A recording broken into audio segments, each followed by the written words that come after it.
People come here to therapy with constant intrusive thoughts about their relationships and their partners. Is this person right for me? Are they cheating on me? Are they going to cheat on me? Can I trust them? I don't love some of the things I know about their past. Is that telling me something? Or is it me obsessing and overthinking everything? Well, it might be. There's such a thing as relationship OCD, ROCD, and retroactive jealousy, obsession with our partner's past. Is that what's going on here? Are your thoughts the problem? And then occasionally, things take a different turn. My client comes back, sometimes a while later, and their situation has changed because they've caught their partner cheating. And now they're feeling hurt and betrayed, of course. So maybe their intrusive thoughts were trying to tell them something. It wasn't an irrational obsession. They were smelling the smoke from a fire. Or was it a coincidence? Obsessional doubts and trust issues, and a partner who couldn't be trusted. Just bad luck. Either way, now they're going to have more trouble trusting in the future. So, in the first couple of therapy sessions, we try to ascertain whether it is ROCD or retroactive jealousy as best we can. Or are there signs of these doubts being legitimate? Could my client even be in a toxic or unhealthy relationship, one they'd be best out of? Here are some of the things we look out for. The nature of the fears. Obsessive compulsive type fears tend to fall into two categories. One, something bad is going to happen, and two, something doesn't feel right.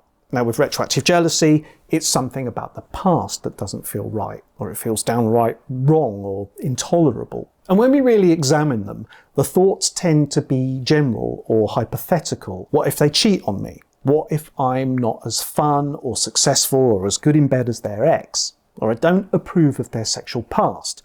And even though they're with me now, what if I can never get my head around that? Now don't get me wrong, these general thoughts can feel massively urgent. And when they strike, they can put us in fight-flight mode and have us doing all kinds of things. And our imaginations can absolutely get hold of these scenarios and torment us for hours on end. That's the nature of OCD, ROCD, retroactive jealousy. Whereas if the thoughts are more present-orientated and more specific, they might be telling us something. What if my partner is spending a bit too much time with that girl in his office? What if my partner keeps disappearing for days on end? What if they keep getting angry at me or acting a bit controlling? What's that about? And often these are different kinds of fears. They are suspicions. They can set us off into fight-flight, but usually we can park them too. Okay, I'm going to watch that. Let's see if I notice that again.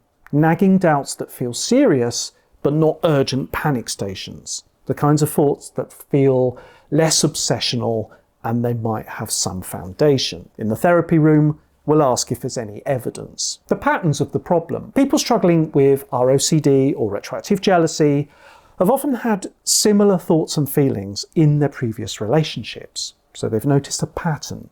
It keeps happening. It might even be why the past relationships have ended. Or they've noticed obsessive compulsive tendencies in other areas of life. Rigid perfectionism, maybe at work, needing things to feel right, so overanalyzing things. Now it may well be that this tendency has latched onto their relationship, their partner, their partner's past. It's OCD doing what it does. Is the partner on board? People with ROCD and RJ aren't easy to live with. The questions, the checking, the constant mood swings. But people often say to me, my partner is still supportive. They want to understand. They want to help me with this, and that's excellent. The partner might actually come along to a therapy session to see how they can help without giving the assurances that are part of the problem. See my other video on working with your partner. But if someone says, no, my partner just refuses to engage at all, or they just get angry with me, or they take themselves away for long periods of time,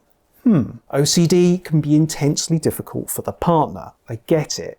But these kinds of reactions, this lack of empathy or an unwillingness to help, it could indicate that there are foundational problems in the relationship too.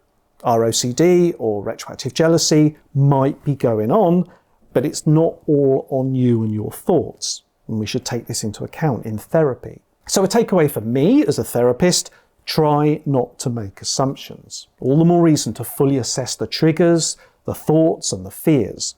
Then we might be able to make the safe assumption that yes, this is ROCD or your retroactive jealousy OCD. Let's work on that.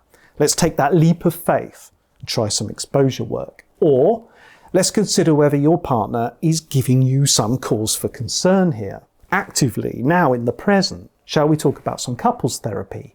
Do you think they'd be up for that? Most often with these situations, I'd say we are talking OCD in some form, and no amount of therapy can guarantee that the relationship will thrive and the partner will always be trustworthy. These are uncertainties for all of us, and OCD therapy is about embracing and living well with that, getting our sensitivity to these thoughts and feelings down, less time spent in fight, flight, freeze. Then we can trust our instincts again, make better evaluation of our partner's behaviours. We're not aiming to make everything feel certain or make sure your relationship with this person works out. But when you're not being pushed around by your thoughts, your life is vastly better either way. I hope this is helpful and thank you for watching.